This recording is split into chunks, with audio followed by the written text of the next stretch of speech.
Hello everyone, and what is up and welcome back. If you're new here, I'm Liz, and today we're going to be discussing our last Valentine's crime video. Oh, this one is lovely. It's another Black Widow. Can you guess who it is? Well, by the thumbnail you probably already guessed that it is Lyda Southard, aka Lyda Anna May Trueblood. So, Miss Flypaper Lyda, or the Black Widow, or Lyda Trueblood, she is known to have about 6 victims, but could possibly have more. Her crime spree spanned from 1915 to 1920, and they happened in Idaho and Montana. So another important fact about this is that she was married about 7 times. That's a whole lot of loving that this woman was willing to give out. So 5 of those husbands actually died while married to Lyda. How, may you ask? Well, let's just say it wasn't suicide. Oh no, it was not suicide. Oh no. Also, you remember how I said she had about 6 victims? Well, she was charged in connection with the murder of her daughter, who was 4, the murder of her daughter and 4 of her husbands, and then was separately arrested for the murder of her brother-in-law. So that's how we have about six technical victims. So spicy, right? Well, so Miss Lyda married Robert Dooley on the 17th of March of 1912. They would move onto his brother's farm in Twin Falls, and this was shortly after they got married. So about 1914, they would welcome a daughter. Now, there's kind of some discrepancy about her name, but this happy family would soon experience much grief. So their daughter, in the newspaper clippings, her name is Laura May, Lorraine, Lori Ann, Laura Ann. It's so many different variations of her daughter's name. So I'm just going to call her Laura May because that's the first transcription I read. That's what has her name listed as. So Laura May died in 1915, which was completely unexpected. So Lyda was completely like super rash and super quick to say that her daughter died due to drinking dirty water or dirty well water when she wasn't supposed to. Now, with Lyda's reasoning, they didn't really question it at first, but I don't think that was actually the case. Her husband, Robert Dooley, would die just 2 months after his brother, and his brother was Edward Dooley, the one that they lived on his farm, just 2 months after Edward would die. So Robert died on the 12th of October of 1915, and Edward died in August of 1915. So all 3 were super quick back to back. So Edward was said to have died from ptomaine poisoning, and Robert died due to typhoid fever. Now, ptomaine poisoning is actually now commonly known as food poisoning, but that's the legit name, is ptomaine poisoning. I'll put the spelling screen for you. So the ptomaine poisoning, Lyda said, is because he ate a can of salmon that was actually open for quite some time, and though completely plausible, but it's not entirely believable, but most can actually understand that. I mean, you could probably do that. Yeah. So Lyda would collect insurance money on both of these men. So it's 2 years have passed. Lyda marries a man named William McAfee. This also has a change on what transcription you read. Some of them say McAfee, some say McCaffle. So she married William, we'll just say William, in June of 1917, so about 2 years after the death of her husband and her brother-in-law. And it's during this marriage that they moved to Montana. But suddenly, within a year of being married, William dies. This happened on October 1st of 1918. So sudden, so quick. His cause of death is listed officially as influenza and diphtheria, which I can understand. It's right before the Spanish flu break. And, I mean, crazy times, as we know, because I don't necessarily want to say we're in a post-COVID world, but we kind of are in a post-COVID world, even though some parts of the world are still under a state of emergency for COVID. Well, I'm not monetized at this point. I don't know if I would get monetized off this video because of dropping the COVID word so many times, because I know some people got demonetized for using COVID. Whatever. I'm not even at that point. Don't really care. So now, no time to waste, people. Here comes husband number 3. We have Harlan C. Lewis. They would marry in March of 1919, but just 4 months later. He would die. Oh, he would die due to gastroenteritis. Well, At least that's what's listed on his death certificate. Fast forward just a year. She marries again to a man named Edward F. Meyer, and they marry on August 10th of 1920, and this was in Idaho. He lasted 3 weeks.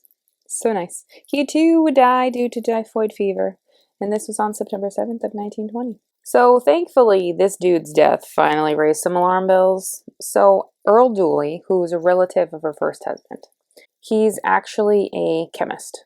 He started to notice that shit, started to notice the serious shit about Robert's wife, so about Lyda, and that there was a ton of people dying around her. It's not normal for a ton of people to die around somebody like that. No.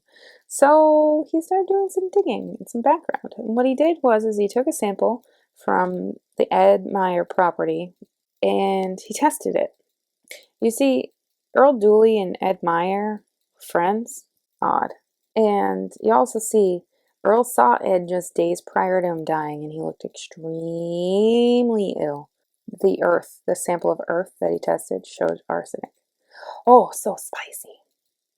So, to be completely correct on his analysis, he then took his findings and he asked 2 people to study the same sample as well.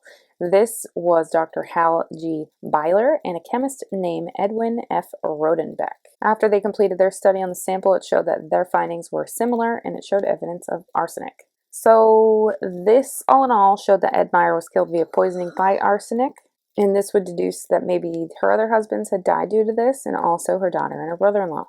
So Earl then contacts police, shows them the evidence, and they then agree to exhume the bodies. Which nowadays you need a warrant to exhume bodies in order to show, you need probable cause to show. I don't know if that was still a thing or if it was a newer thing that hadn't happened yet back then, but you need probable cause to exhume a body. Just saying. So after they did the testing, they also would find trace evidence of arsenic. Also, another fact is that these bodies were extremely well preserved, which gives an indication that, in fact, they had died due to arsenic poisoning. Arsenic is a very good, it works well as for preservation of things. It breaks things down, but after death, it will preserve tissues. It's fascinating. Don't go down that rabbit hole. It's bad. You don't, you can if you're extreme inquisitive mind, but anywho.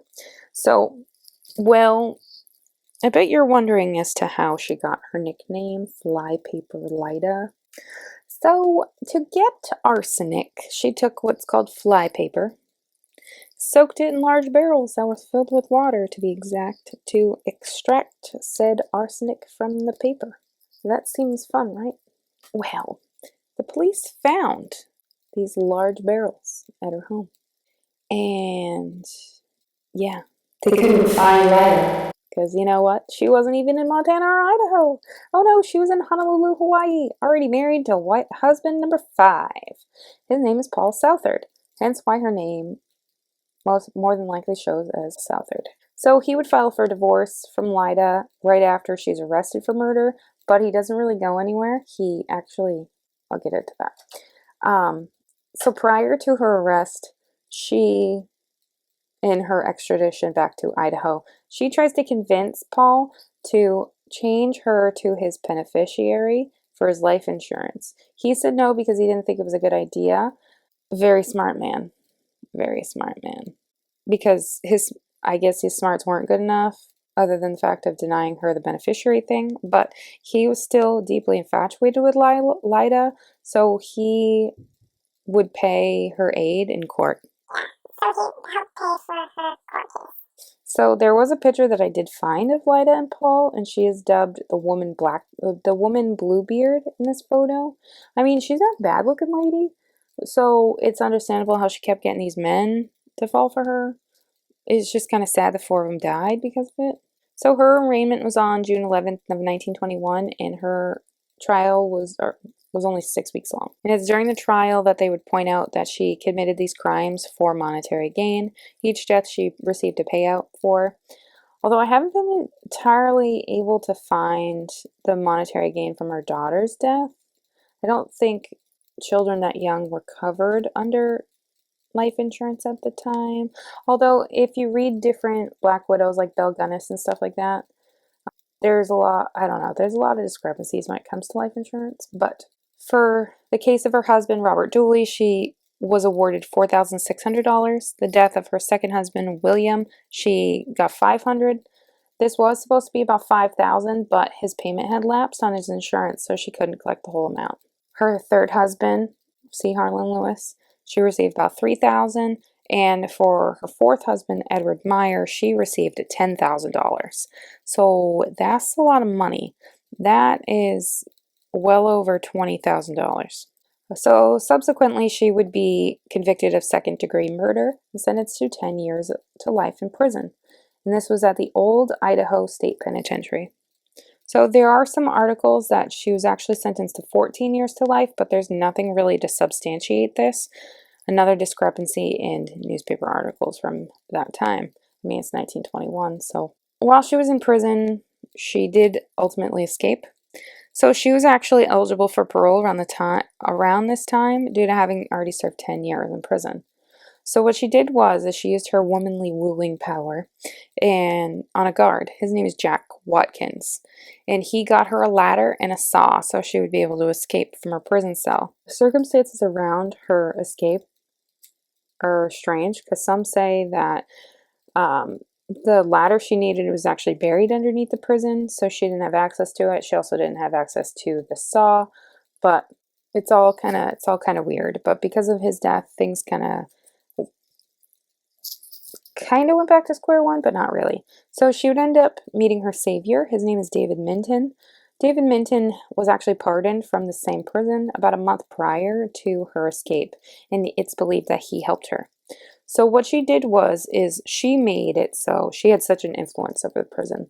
She made it so that there was a party going on, and most of the women in the prison would engage in sexual acts with the guards. So they were all busy at the time. So with them preoccupied, she could make a run for it. So there's a famous picture of her escape where it literally shows a rope or like a sheet rope out of a window of a tall tower where she basically would just come down at a window where the bars have been sawed out, or that she used a ladder. I don't know. And it's after her getting down from this window, Minton was waiting for her in a roadster, and she then would disappear following her escape on May 5th of 1931. And she successfully would escape. And she also remarried. This man's name was Harry Whitlock while she was on the run. And she thankfully would be successfully rearrested about 15 months after she was escaped from prison. And this was in Topeka, Kansas on July 31st, 1932. And it's quite ironic who actually turned her in. So you see, her husband Harry learned of who she really was and had arranged for the police to come get her. So basically what he did was he set up a ruse for her to go to the post office and for the officers to actually be there. And it's during this time she was actually going by the name Fern Zellers Rains. It is noted that she said, "I expected to be caught" when the police took her into custody. And it's following this, her marriage was annulled. And her husband, Harry, had received the $500 reward that police were handing out if anybody found her. The other thing I have a hard time with is the police actually took a picture with her. She's not in cuffs, and there's an officer on one side and an officer on the other. It's a nice photo, but man, it's weird. It's just strange times. Completely different from what we're used to now. Oh no. I don't know. Ultimately, she would be released on probationary release. This was on October 3rd of 1941. She would also change her name to Annie. And I do believe that her release, she received a pardon from the rest of her sentence so that she was kind of out for the remainder of her life. She would marry her final husband, Hal Shaw, of whom she married that same year. So she married him in 1941. Also, what else is strange is that her husband, Hal, disappeared without a trace 2 years after they married. So in 1943, he's nowhere to be found. Maybe she killed him too. We don't know. Ultimately, Lyda would die while she was bringing groceries home, bringing groceries home from a heart attack on the 5th of February of 1958 in Salt Lake City, Utah. What a simple end to a devious mind.